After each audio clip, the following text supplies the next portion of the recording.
All right, what's going on, fellas? What you just saw there was me working up to 475 on the front squat.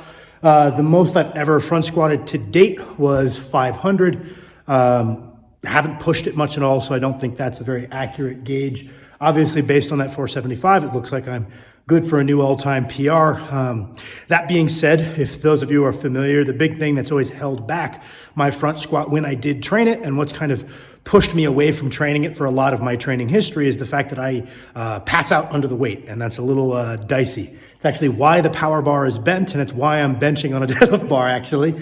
But it seems like hitting heavy rack holds for, I count my breaths, so I usually work up to 10 breaths without a belt at whatever, a little bit more than whatever I front squatted that day.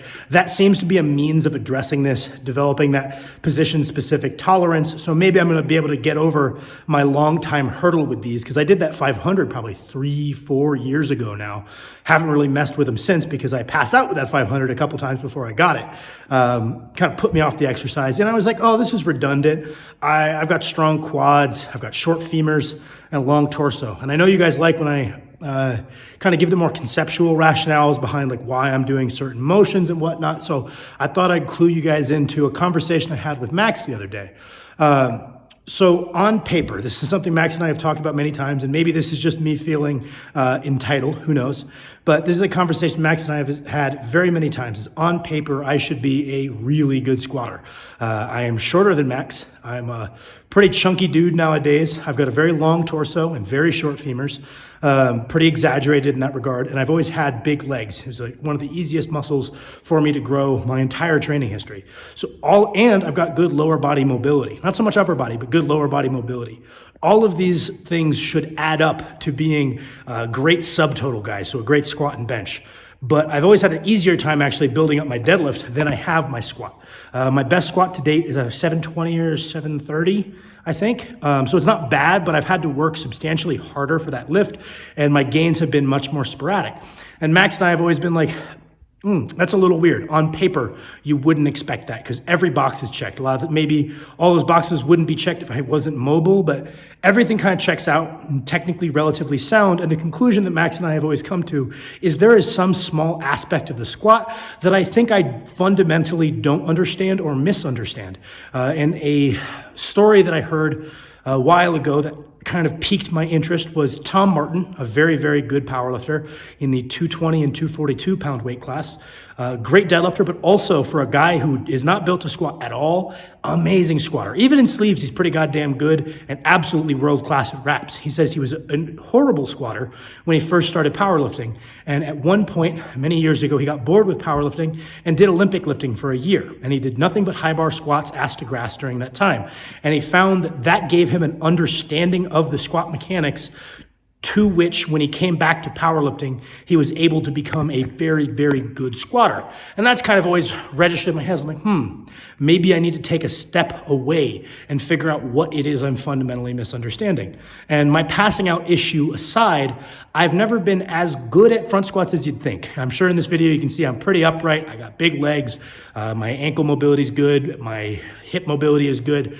And on paper, I should be quite good at these.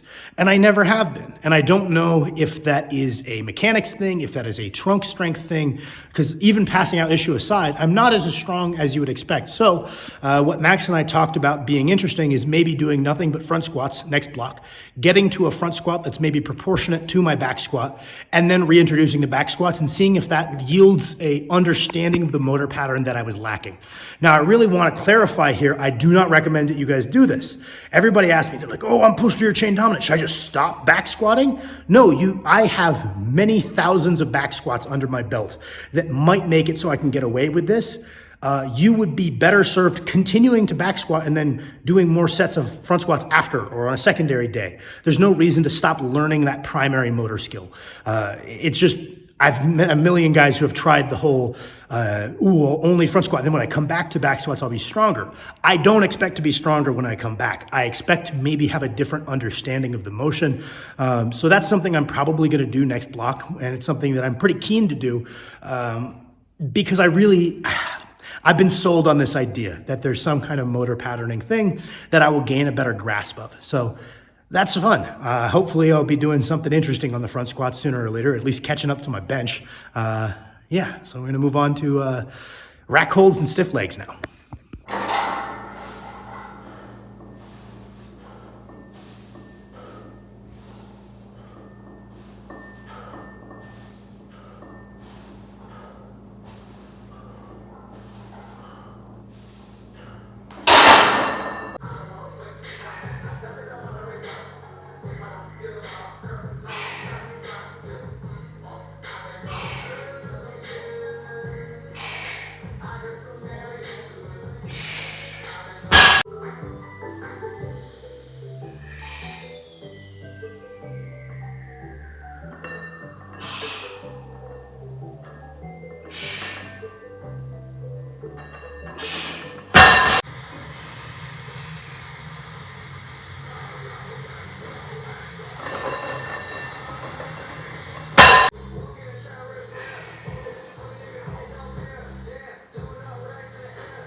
All right, well, fuck me, that was hard, but we got her done. 585 stiff legs in the book.